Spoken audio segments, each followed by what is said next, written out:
How to log in Netflix. Hey everyone, welcome back to our channel. In this video I will guide you on how you can log in Netflix, so make sure to watch the video till the end. Now if you would like to log in Netflix, all you have to do is go ahead and then first of all make sure you launch the Netflix application here. And once you launch the Netflix app, you're going to be able to see this type of interface where first of all, if you have not yet created an account, you can tap the get started option from the bottom, or you can just tap the login option from the top right hand side of the screen here.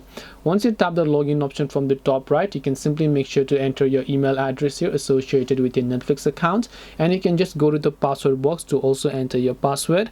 And once you enter your password over here, you should be able to log in. Now if you don't remember your password, you can tap the forgot password option in order to go on about also resetting your Netflix password. This way you should be able to go ahead and then sign in or log in Netflix. Hope this video was helpful.